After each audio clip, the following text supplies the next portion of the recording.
Listen up, folks. This is urgent. Everything we've been told is a lie. Everything is corrupt. They're poisoning our food. Yes, literal poisons banned in other countries are what we eat daily. Why? Because it's about money, power, and control. RFK Jr. is exposing the truth, and we have to wake up.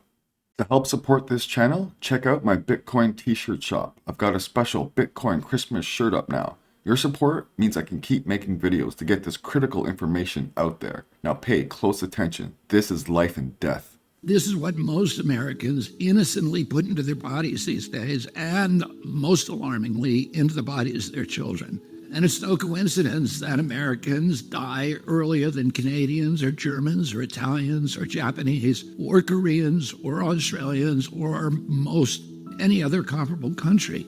And it wasn't always that way. Until the early 1990s, our life expectancy was the same or better than other developed countries. Then suddenly, more and more Americans began suffering from chronic diseases, from obesity, cancer, diabetes, kidney disease, Alzheimer's, heart disease, and all kinds of autoimmune diseases. Our maternal mortality rate soared to the highest of any developed country on earth.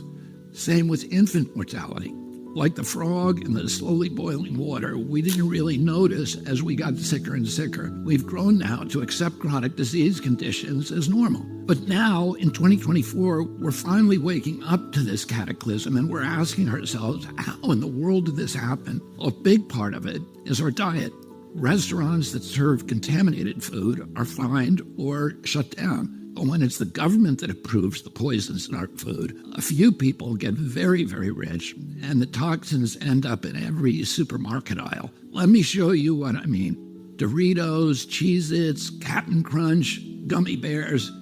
Everyone knows that these are junk foods, so maybe you wouldn't be too surprised to see that the ingredients include a lot of poisons, including a harmful yellow dye called tartrazine, or yellow dye number 5. What you may not know is that this dye was originally made out of the sludge that's left over when you turn coal into coke for blast furnaces.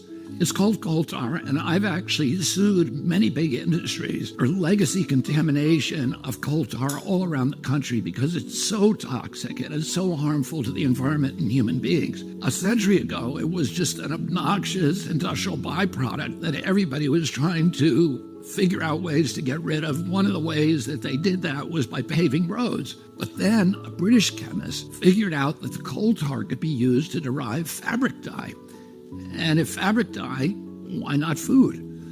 Food manufacturers began using it to cover up the discoloration of low-quality foods that they wanted to pass off on unsuspecting customers. They didn't know back then that this yellow dye, tartrazine, causes tumors, asthma, developmental delays, neurological damage, ADD, ADHD, hormone disruption, gene damage, anxiety, depression, intestinal injuries. Well, we know it now. We've known this for decades. That's why tartrazine is heavily restricted in other countries. In some countries, foods with tartrazine have a warning label that it may cause ADHD in children. Today, it's made from petroleum, not coal tar. Either way, it's crazy to add this to your kids' favorite foods. It doesn't even change the flavor. This yellow dye isn't just in junk food. It's in the foods that we consider healthy. It's in everyday kids' snacks like popcorn, mac and cheese, fruit snacks. It's in sports drinks like Gatorade and so-called vitamin water. It's even added to chicken broth, to corn, to pickles, to mustard, and to yogurt. And so, of course, our kids get sick.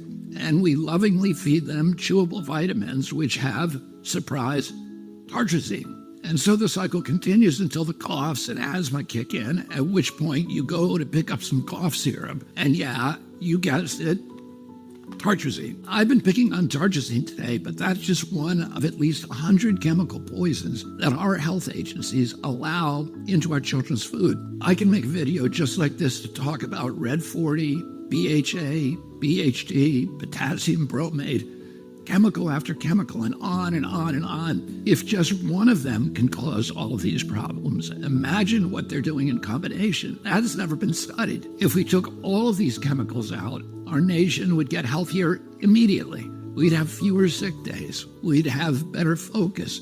We'd have less anxiety. Our kids would learn more easily. We'd lose weight. We'd have more energy. We'd have fewer tumors and longer lives. It's not all dark. Over the past 16 years, the government has banned 8 chemical additives that cause cancer, genetic damage, asthma, and many of the other self-conditions as tartrazine does. And you know what's interesting? All 8 of those crucial steps forward in our kids' health were taken under President Trump. But the Democrats who claim to be all about health care have stood by watching other countries ban these poisons and make our kids sick, asthmatic, hyperactive, and depressed. They left them on every supermarket shelf in America. They even used your tax money to put them in your kids' school lunch. So their big food and their big ag donors probably gave them all that golden handshake and the big money hug. And their big pharma donors probably called them up and thanked them also, because now they're going to make billions selling Adderall, Prozac, and rescue inhalers. Enough is enough. President Trump and I are going to stop the mass poisoning of American children. Together, we're going to make America healthy again.